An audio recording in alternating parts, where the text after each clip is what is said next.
যে 5 ওয়াক্ত সালাত আদায়কারী নামাজি হাজি ওমরাকারী মুসলমানের অভাব নাই, কিন্তু সত্যবাদী নিজ দায়িত্বের উপর ন্যায়পরায়ণ, নিজ দায়িত্বের আমানতের খেয়ানত করে না, এরকম মুসলমান খুঁজে পাওয়া কঠিন। কেননা গত 16 বছর যারা ছিল তারাও তাহাজ্জুদের সালাত আদায় করত। তাহলে আপনি তাহাজ্জুদের সালাত আদায় করার পরেও আপনি সত্যবাদী নন, মিথ্যুক। কেননা যে রাজনীতি আমাদের দেশে আছে, গণতান্ত্রিক রাজনীতি, এটা মিথ্যা ছাড়া চলা সম্ভব নয়। তো এটা করতে হলে মিথ্যা বলতেই হবে। এভাবেই এর সিস্টেমটা ডেভেলপ করা আছে। সেটা পার্টির মধ্যে হোক, পার্টির বাইরে হোক, অন্য দলের বিরুদ্ধে হোক, অন্য দলের পক্ষে হোক। পার্টির মধ্যেও কেন? কেননা একই আসনে 5 জন 10 জন করে মনোনয়ন নেওয়ার জন্য প্রতিযোগিতা করতেছে। তাহলে পার্টির চেয়ারম্যানের কাছে তো সবাইকে মিথ্যা বলতে হবে, না হলে তো আরেকজনকে মনোনয়ন দিয়ে দিতে পারে। বুঝতে পারেননি?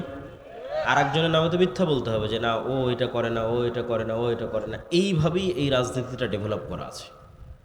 গণতান্ত্রিক রাজনীতিটা ডেভেলপই করা হয়েছে মুসলমানদের মধ্যে মিথ্যার কালচার অব্যাহত রাখার জন্য। কেননা ব্রিটিশরা 190 বছর মুসলমানদেরকে গোলাম রেখে মিথ্যা বলা শিখিয়েছিল। বাই বর্ন মুসলমানেরা মিথ্যা বলা জানত না। আর মক্কার মুশরিকরা, কাফেররা পর্যন্ত মিথ্যা বলা জানত না। মুসলমান তো বহুদূরের কথা। আবু সুফিয়ান মুহাম্মদ সাল্লাল্লাহু আলাইহি ওয়াসাল্লামের সবচেয়ে বড় শত্রু, সব যুদ্ধে আল্লাহর নবীর বিরুদ্ধে নেতৃত্ব দিয়েছে। আবু সুফিয়ান যখন বাদশাহ হিরাক্লিয়াসের দরবারে, তখন লাইভ নাই, রেকর্ডিং নাই, কেউ সাক্ষী দিবে তার বিরুদ্ধে সেটা নাই, কিচ্ছু নাই, ফোন নাই, মাইক নাই, কিচ্ছু নাই। আবু সুফিয়ান চাইলেই মিথ্যা বলতে পারত, কিন্তু আবু সুফিয়ানেরা মিথ্যা বলাটা জানতো না। তো মিথ্যা না বললেই মানুষ নেতা হয়ে যায়। মানে সত্যিকার জন্মগত প্রকৃত নেতা মিথ্যা না বললে অটোমেটিক নেতা হয়ে যাবে, এবং ন্যায় পরায়ণ হলে অটোমেটিক নেতা হয়ে যাবে। এটা হচ্ছে বাই ডিফল্ট নেতা, অটোমেটিক নেতা যদি ন্যায় পরায়ণ হয়। এই নেতৃত্বের গুণ ছিল মুহাম্মদ সাল্লাল্লাহু আলাইহি ওয়াসাল্লামের মধ্যে, এই নেতৃত্বের গুণ ছিল নবীদের মধ্যে, এই নেতৃত্বের গুণ মুসলমানদের। কিন্তু যখন ইউরোপীয় উপনিবেশের মাধ্যমে শুধু ভারত, পাকিস্তান, বাংলাদেশ না, ওই আফ্রিকাও পর্যন্ত যখন এদের পদানত হয়েছে, তো এদেরকে গোলাম বানিয়ে মিথ্যা বলা, দুর্নীতি করা এবং চুরি করানো শিখানো হয়েছে। কেননা আপনি যখন গোলামি করবেন তখন এটা ছাড়া রাস্তা থাকে না। সারাদিন না খেয়ে আছেন, 5 জন মানুষ এখানে সারাদিন না খেয়ে আছে, আমি একটা রুটি নিক্ষেপ করে দিলাম, তো 5 জন ক্ষুধার্ত মানুষ এই রুটিটা নিয়ে কাড়াকাড়ি করবে না? এই রুটিটা পাওয়ার জন্য একজন আরেকজনকে হত্যা করবে না? এটাই হলো গোলামির মাধ্যমে ট্রেনিংটা হয়। যখন আপনি গোলাম হয়ে গেছেন, তখন একটা টাকার জন্য মিথ্যা বলবেন, একটা টাকার জন্য আরেকজনকে হত্যা করবেন, একটা টাকার জন্য আরেকজনকে ধোঁকা দিবেন। এই কালচারটা গোলামির মধ্যে তৈরি হয়। বানু ইসরাইলদের ইতিহাস পবিত্র কোরআনে এত বেশি কেন দেওয়া আছে?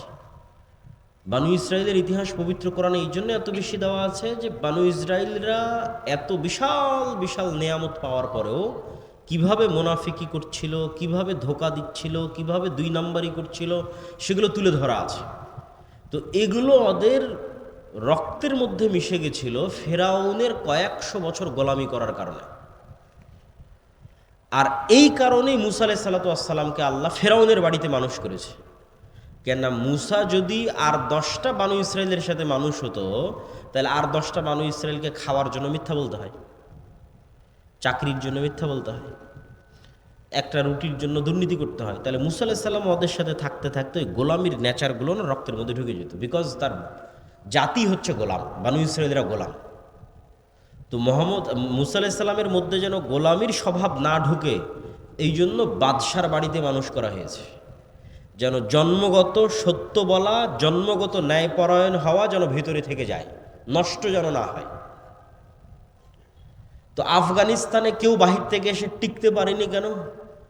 বেশিরভাগ আফগানিদের জন্মগত সত্য বলা এবং জন্মগত ন্যায়পরায়ণ হওয়ার স্বভাবটাকে ধ্বংস করতে পারেনি। এই জন্য কেউ আফগানিস্তান এসে সেভাবে বেশি দিন টিকতে পারেনি। আর যেই জাতিরই আপনি জন্মগত সত্য বলা এবং জন্মগত ন্যায়পরায়ণ হওয়ার স্বভাব ধ্বংস করে দিয়েছেন, আগের 16 বছরের যারা ছিল তারা যেমন বিক্রি হয়ে গেছে, এখন যারা আছে তারাও পাল্লা দিচ্ছে কে কার কাছে বিক্রি হয়ে যাবে, কে আমেরিকার কাছে বিক্রি হবে আর কে ভারতের কাছে বিক্রি হবে। কেন? স্বভাব রক্তের মধ্যে গোলামি, অতএব টাকার কাছে বিক্রি হতে হবে। এখানে আপনি কল্যাণকর যতক্ষণ এই দুইটা মৌলিক নেতৃত্বের মূলনীতি ঠিক না হবে। আল্লামা ইকবাল বলেছেন, সবক ফিরসে পর সাদাকত কা, শুজাআত কা, আদালত কা, লিয়া জায়গা তুঝসে কাম, দুনিয়া কি ইমামত কা। মুসলমানদের মধ্যে নামাজ আদায়কারী মুসলমানের কমতি নাই, মুসলমানদের মধ্যে হাজি মুসলমানের কমতি নাই, দানশীল মুসলমানের কমতি নাই, কিন্তু মিথ্যা বলবে না, সত্য কথা বলবে এবং ন্যায় পরায়ণতার উপর অটল থাকবে, দুর্নীতি করবে না, নিজ দায়িত্বের আমানতের খেয়ানত করবে না। এই রকম মুসলমানেরই অভাব পড়ে গেছে। এই রকম মুসলমান যদি তৈরি হয়ে যায় তো সারা পৃথিবী আবার মুসলমানেরা নেতৃত্ব দিবে। এই বক্তব্য আমি দীর্ঘ গত 1.5-2 বছর দিয়ে এসেছি মুনাফিকের আলামতের উপর, যে বহু মানুষ মুসলমান কিন্তু মুনাফিক। সে হজ করতেছে, মনে করছে আমি হজ করছি, ওমরা করতেছি, দান করতেছি, কিন্তু মুনাফিক। কেননা ঈমান থাকলে কখনো মানুষ মিথ্যা বলতে পারে না। অন্তরে যদি ঈমান থাকে, অন্তরে ঈমান থাকলে মানুষ কখনো অন্যায় করতে পারে না, দুর্নীতি করতে পারে না, যদি অন্তরে ঈমান ঢুকে যায়। এই জন্য এবারের আলোচনার বিষয়বস্তু হচ্ছে ঈমান, আল ঈমান বিল গায়ব। আল ঈমান বিল গায়বের উপর বই লেখাও সম্পূর্ণ হয়েছে। আল্লাহর পথে যাত্রা নামে আগামী 6-7 নভেম্বর সালাফি কনফারেন্স, মানে 1 সপ্তাহ পরেই আল জামিয়া সালাফিয়া ডাঙ্গিপাড়া পোয়াবা রাজশাহী, পাকিস্তান, ভারত, সৌদি আরব, বাংলাদেশের বড় বড় আলেম ওলামারা থাকবে। 2 দিনব্যাপী সম্মেলন। আপনারা যাবেন তো ইনশাআল্লাহ? দাওয়াত থাকলো আপনাদের, আল্লাহ কবুল করুক। তো সেখানে প্রকাশ পাবে আর কি বইটা।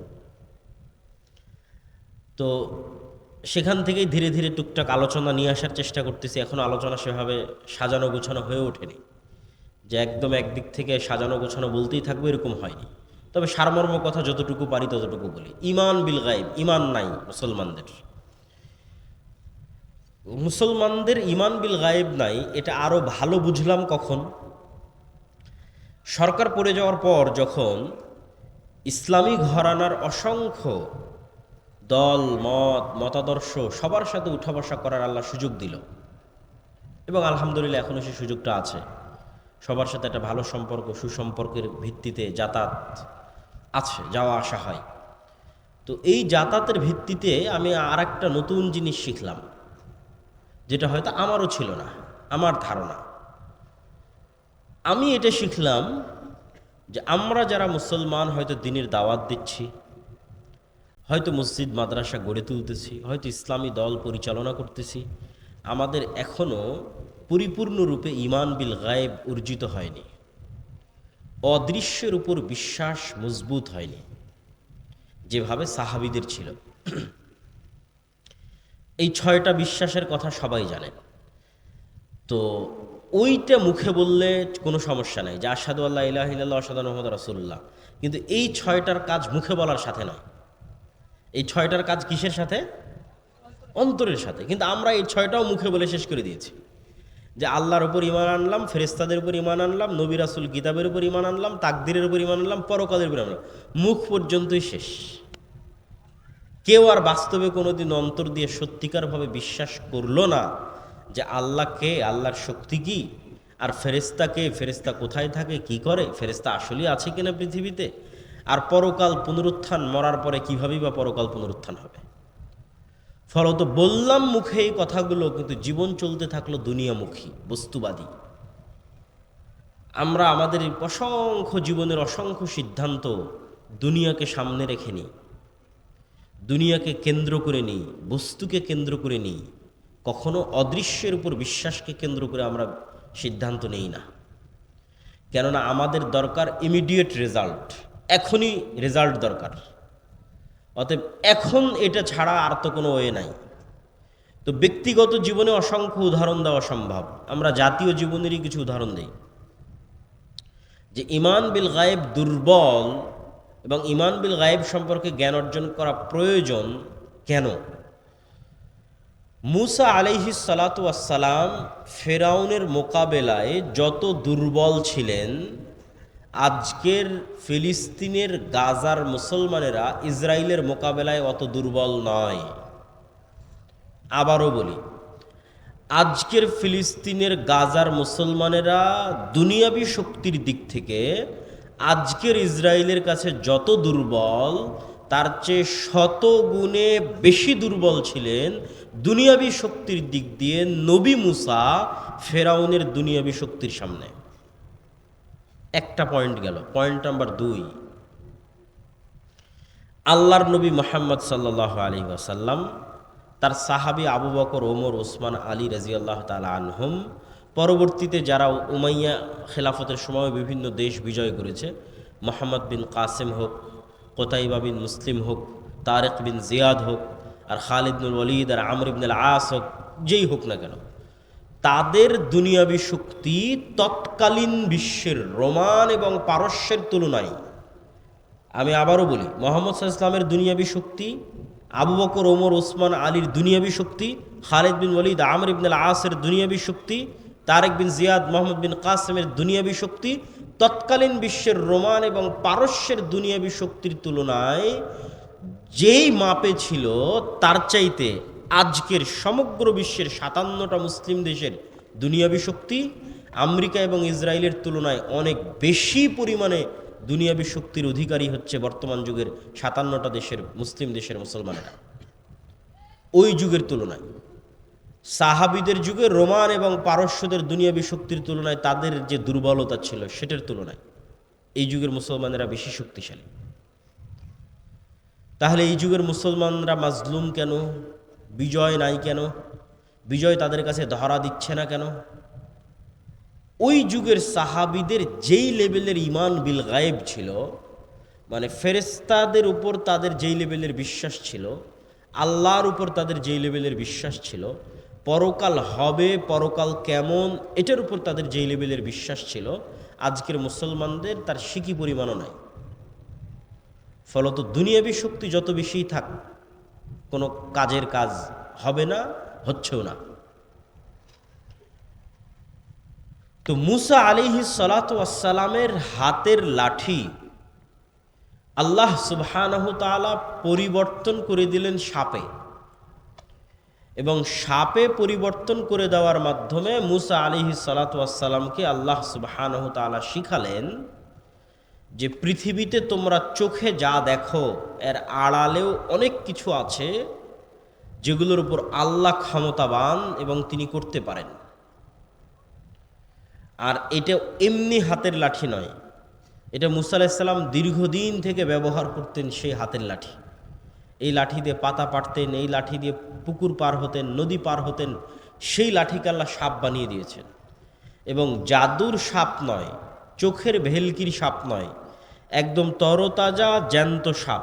ঠিক যেভাবে পুকুরের নদীতে আস্ত আল্লাহর সৃষ্টি যে সাপ আছে, সেই সাপ। জাদুকরেরা সিজদায় পড়ে গেছিল এই কারণেই, জাদুকরদের দড়িও সাপ হয়ে গেছিল, কিন্তু ওই সাপগুলো ছিল জাদুর সাপ, চোখের ভেলকির সাপ। আর মুসা আলাইহিস সালামের সাপ ছিল আস্ত সাপ, ওগুলো সবকে খেয়ে নিয়েছে।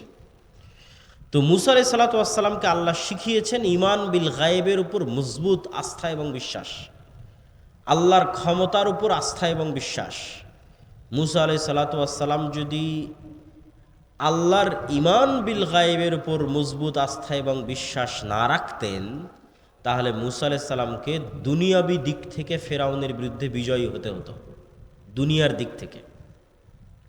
আর দুনিয়ার দিক থেকে বিজয় হওয়ার জন্য মুসা আলাইহিস সালাতু ওয়াস সালামের কাছে কোনো রাস্তা থাকতো না কম্প্রোমাইজ ছাড়া। কেননা মুসা আলাইহিস সালাতু ওয়াস সালামের তো কোনো দুনিয়াবী শক্তি নাই, অতএব তাকে কম্প্রোমাইজ করতে হবে। তো আজকের মুসলমানেরাও মনে করে নিয়েছে যে আমাকে এখনই সফল হতে হবে, অতএব এখনই সফল হওয়ার জন্য, কেন ঈমান বিল গায়েব নাই, ফেরেশতার অস্তিত্বে, পরকালের অস্তিত্বে, আল্লাহর অস্তিত্বে এবং শক্তি ক্ষমতায় বিশ্বাস নাই। অতএব এখনই যদি আমি সফল হতে যাই, তাহলে দুনিয়াবী যে রাস্তাগুলো আছে, এই রাস্তাগুলোই আমাকে অবলম্বন করতে হবে। আর দুনিয়াবী রাস্তায় যদি অবলম্বন করতে যাই, কেন ঈমান বিল গায়েব আমার দুর্বল, নিচে, তো দুনিয়াবী রাস্তায় যদি অবলম্বন করতে চাই তাহলে মন্দির পাহারা দিতে না গেলে তো ভোট পাওয়া যাবে না। অতএব আমাকে এই রাস্তা অবলম্বন করতে হবে। যদি এর চাইতেও কোনো খারাপ রাস্তা অবলম্বন করা লাগে তাহলে সেটাও করা যেতে পারে, মানে করা হতে পারে। কেননা আমার মাথায় আছে যে দুনিয়াবি লজিকেই একমাত্র সফলতা সম্ভব। গায়েবের সহযোগিতা বলে কিছু আছে, ইমান বিল গায়েব, ফেরেস্তার অস্তিত্ব বলে কিছু আছে, পরকালমুখী সিদ্ধান্ত বলে কিছু আছে, এটা আমাদের ব্রেন থেকে আউট হয়ে গেছে। এটা শুধু আমি জাতীয় জীবনে বলতেছি না, বাস্তব জীবনে, আপনাদের ব্যক্তিগত জীবনে, আপনাদের পারিবারিক জীবনে সেম অবস্থা। তো আজকে আমরা ইমান বিল গায়েবের একটা অংশের উপর আলোচনা করব, আল ইমান বিল মালাইকা, ফেরেশতাদের উপর বিশ্বাস। ফেরেশতারা কিসের তৈরি বলেন তো? নূরের তৈরি।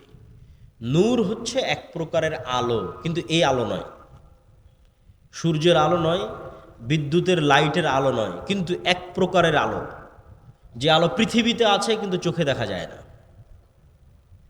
তো আপনি বলবেন পৃথিবীতে আলো আছে চোখে দেখা যায় না, এটা আবার কোন আলো? তো আপনি যখন রিমোট দিয়ে এসি অন করতেছেন তো রিমোট থেকে আলো বের হয়ে এসিতে গিয়ে লাগতেছে, ওই আলো কোথায় আপনি চোখে দেখলেন? তখন এসি বন্ধ হয়ে যাচ্ছে। আবার যখন চাপ দিচ্ছেন আবার এসি অন হয়ে যাচ্ছে, এটা আলোর কানেকশনে অন অফ হয়ে যাচ্ছে। এবার ইনফ্রারেড লাইট, এটা মেশিন দিয়ে ধরা যাচ্ছে কিন্তু চোখে দেখা যায় না।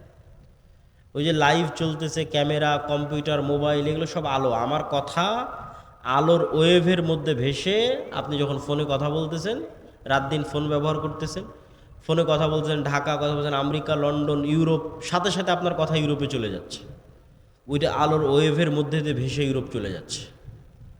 কিন্তু দুঃখজনক হলেও সত্য যে আপনি রাত দিন ইউরোপ আমেরিকায় কথা বলতেছেন, আপনার কথা ইউরোপ আমেরিকার সাথে সাথে চলেও যাচ্ছে। রাত দিন লাইভ দেখতেছেন, হ্যাঁ গাজা এটা হচ্ছে, সাথে সাথে লাইভ দেখেন। আজকে মিরপুরে এটা জ্বলে যাচ্ছে, সাথে সাথে লাইভ আপনি দেখতে পাচ্ছেন মেশিনের মাধ্যমে। কিন্তু ঠিকই আবার আপনার এটার ইমান নাই যে আপনার কথা এখন সাথে সাথে আমেরিকা লন্ডনে শোনা গেলেও, আমেরিকা লন্ডনের মানুষ বসে শুনতে পারলেও, আর আমেরিকা লন্ডনের কথা আমি এখন সাথে সাথে বসে শুনতে পারলেও আমার এখনকার কথা আল্লাহ শুনছে না, সেটার বিশ্বাস নাই।